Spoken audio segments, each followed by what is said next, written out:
আজকে ভাবলাম বানাই একটা পটলের ডালনা, পনির দিয়ে পটলের ডালনা। কিন্তু এইভাবে পনির দিয়ে পটলের ডালনা হয়তো অনেকেই খাননি। পেঁয়াজ, রসুন বা কাজু বাটা ছাড়াই ডালনাটি হবে একটি ঘন ডালনা, খেতে হবে অসাধারণ। যারা পটল খেতে ভালোবাসেন না তারাও কিন্তু এটা চেটেপুটে খাবেন। হ্যালো নমস্কার, ইটস বাই মধুলিকায় আপনাদের সকলকে স্বাগত। আজকে বানাচ্ছি একটা একদম অন্যরকম পটলের ডালনা, রেসিপিটা শেয়ার করছি আপনাদের সাথে। পটল আমি নিয়ে নিয়েছি 200 গ্রাম, একদম কমই নিয়েছি। এইভাবে পটলের খোসাটা ছাড়িয়ে খানিকটা খোসা থাকবে লম্বা লম্বি কেটে নিয়েছি। একটা আলু, একটা বড় আলু এইভাবে কেটে নিচ্ছি। প্রথমেই আলুটা লম্বা লম্বি কেটে এইরকম ভাবে মাছের ঝোলের মতো করে কেটে নিতে হবে, একটু মোটা হবে। 200 গ্রাম পটলের সাথে নিয়ে নিয়েছি 200 গ্রাম পনির, চৌকো চৌকো করে কেটে নিতে হবে। অর্ধেকটা পনির অর্থাৎ 100 গ্রাম পনির একটু মোটা মোটা চৌকো চৌকো করে কেটে নেব, আর বাকি 100 গ্রাম একটুখানি সরু সরু চৌকো চৌকো করে কেটে নেব। মোটা করে কাটা পনিরটা ভেজে ডালনায় দেব পটলের সাথে। রান্নায় ব্যবহার করা সমস্ত উপকরণের লিস্ট শেয়ার করা থাকবে রান্নার নিচে ডেসক্রিপশন বক্সে, আর শেয়ার করা থাকবে আরও কিছু নিরামিষ রেসিপির লিঙ্কে ক্লিক করলে রেসিপিগুলো দেখা যায়। দেখে যদি ভালো লাগে অবশ্যই ট্রাই করবেন, আর যদি পছন্দ হয় তাহলে প্লিজ লাইক করবেন ও শেয়ার করবেন। আলু, পটল, পনিরটা ভেজে নিতে হবে। তার জন্য কড়াইতে দিয়ে দিয়েছি 1/4 কাপ তেল। প্রথমেই দিয়ে দিলাম আলুটা, আমি কিন্তু কাঁচা তেলেই আলুটা দিই। হাই ফ্লেমে ভাজলে কিন্তু আলুটা লাল লাল করে ভাজাও হয়ে যায়, তাতে কাঁচা তেলের গন্ধও থাকে না। আর আলুটা দেওয়ার সময়, গরম তেলে আলু দেওয়ার সময় তেলটা ছিটকায়ও না। আলুটা ভেজে তুলে নিয়ে দিয়ে দেবো পটলগুলো, আর সাথে দিয়ে দেবো পনিরটাও। দুটোই একসাথে ভেজে নেব। 2 মিনিটের মতো ভেজে পনিরটা উল্টে নেব, পটলটা উল্টে নেব, আরও 2 মিনিট ভেজে তুলে নিতে হবে। লাল লাল করে ভেজে নিতে হবে। পটলটা খুব বেশি ভাজতে হবে না, পনিরটা কিন্তু একটু লাল লাল করে ভাজলে ভালো হয়। পটল আর পনিরটা একসাথে ভাজলে রান্নাটা অনেক তাড়াতাড়ি হয়। চাইলে আপনারা আলাদা আলাদাও ভেজে নিতে পারেন। একটা মাঝারি সাইজের টমেটো টুকরো টুকরো করে কুচিয়ে কেটে নিতে হবে। টমেটো ব্যবহার করার সময় সব সময় বীজটা ফেলে ব্যবহার করাই ভালো। বাকি যে তেলটা আছে তার মধ্যে ফোড়ন দিয়ে দিতে হবে শুকনো লঙ্কা, তেজপাতা আর কালো জিরে। শুকনো লঙ্কা, তেজপাতাটা একটুক্ষণ ভেজে নিতে হবে। খুব সুন্দর গন্ধ যখন বেরোবে তখন কালো জিরেটা দিতে হবে, কারণ কালো জিরেটা দিয়ে বেশিক্ষণ কিন্তু ভাজা যায় না, তাহলে কিন্তু কালো জিরে পুড়ে যেতে পারে। নুন দিয়ে দেবো স্বাদ মতো, তার উপরে দিয়ে দেবো টমেটোটা ভেজে নিতে হবে বা রান্না করে নিতে হবে যতক্ষণ না টমেটোটা একটু নরম হয়ে যায়।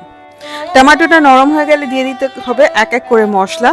হলুদ গুঁড়ো 1 চা চামচ, ধনে গুঁড়ো 1 চা চামচ, শুকনো লঙ্কার গুঁড়ো 1 চা চামচ। এটা যে যেরকম ঝাল খান সেই অনুযায়ী দিতে পারেন। এর মধ্যে হাফ কাশ্মীরি লঙ্কা আর হাফ ঝাল শুকনো লঙ্কা আছে। জিরে গুঁড়ো, ভাজা জিরে গুঁড়ো 1 চা চামচ আর 1 চা চামচ আদা। মশলাটা কষাতে হবে, সুতরাং দিয়ে দিতে হবে একটুখানি জল। ভালো করে মিশিয়ে নিতে হবে সমস্ত মশলাগুলো। তারপরে এর মধ্যে দিয়ে দিতে হবে ভেজে রাখা আলুটা খানিকটা সিদ্ধ তো হয়েই আছে, পুরোটা যাতে সিদ্ধ হয়ে যায় সেই জন্য এখনই দিয়ে মশলার সাথে কষাতে হবে। আলুটাও কষানো হবে আর মশলাটাও ভাজা ভাজা হয়ে আসবে। যতক্ষণ আলুটা কষানো হচ্ছে ততক্ষণ একটা পেস্ট বানিয়ে নিতে হবে। বাকি যে পনিরটা আছে সেইটা দিয়ে একদম মিহি একটা পেস্ট বানিয়ে নিতে হবে। যদি দরকার হয় সামান্য একটু জল দেবেন। মশলাটা দেখুন তেল ছেড়ে দিয়েছে, মশলাটা খুব ভালো করে কষানো হয়ে গেছে। এর মধ্যে দিয়ে দেবো ভেজে রাখা পটলটা। খুব ভালো করে মিশিয়ে নিয়ে পটলটা আলুর সাথে এবারে কষিয়ে নিতে হবে। আরও 2 থেকে 3 মিনিট ঢাকা দিয়ে কষাতে হবে, যাতে পটলটা পুড়ে না যায়, মশলাটা পুড়ে না যায়। কারণ পটল থেকে এবারে কিন্তু সামান্য জল বেরোবে, তাতে মশলাটা পুড়বে না। 2-3 মিনিট এইভাবে কষিয়ে নিয়ে এইবারে দিয়ে দেবো বেটে রাখা পনিরটা। আলুটা পুরোটাই রান্না হয়ে যাওয়ার কথা, আর পটলটাও কিন্তু এতক্ষণে 80% মতো রান্না হয়ে গেছে। এই সময় কিন্তু দিয়ে দিতে হবে পনির বাটা। মিক্সি জারটা ধুয়ে দিয়ে দিলাম 1/4 কাপ জল। এই ঝোলটা একটু মাখা মাখা হবে, একটু ঘন ঝোল হবে, সেই মতো জল দিতে হবে। ভালো করে মিশিয়ে নিয়ে দিয়ে দিতে হবে ভেজে রাখা পনিরটা পুরো ঝোলের মধ্যে যাতে ডুবে যায় সেরকমভাবে মিশিয়ে নিয়ে ঢেকে রান্না করতে হবে 5 থেকে 6 মিনিট একদম কম আঁচে। সমস্ত কিছু একদম সিদ্ধ হয়ে যাবে আর সমস্ত মশলা ঢুকে পনির, পটল, আলু সব কিছুকে সুস্বাদু করে তুলবে। লাস্টে দিয়ে দিতে হবে চিনি 1 চা চামচ। খুব একটা মিষ্টি হবে না, জাস্ট টেস্টটা ব্যালেন্স করবে। গরম মশলা গুঁড়ো 1 চা চামচ। ভালো করে আরেকবার মিশিয়ে নিতে হবে।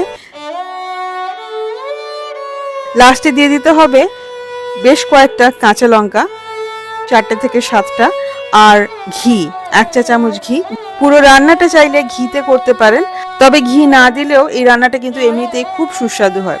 তৈরি হয়ে গেল পনির দিয়ে পটলের ডালনা। সার্ভ করুন গরম গরম ভাতের সাথে, লুচির সাথে, পোলাওয়ের সাথে বা রুটির সাথে। খেতে এটা অসাধারণ হয়। যারা পটল খান না তারাও কিন্তু এই রান্নাটা খেয়ে খুব প্রশংসা করেছে। রান্নাটি অবশ্যই ট্রাই করবেন, আমাকে কমেন্ট করে জানাবেন যে আপনাদের কেমন লাগলো।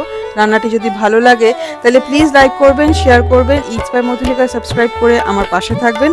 সাবস্ক্রাইব করার সময় বেল আইকনটি প্রেস করলে আমি যখনই কোনো রেসিপি পোস্ট করব প্রথম নোটিফিকেশন আপনার কাছেই যাবে। খুব ভালো থাকুন, ভালো ভালো রান্না করুন। নতুন বছর আপনাদের সকলের খুব ভালো কাটুক। Happy cooking. Thank you.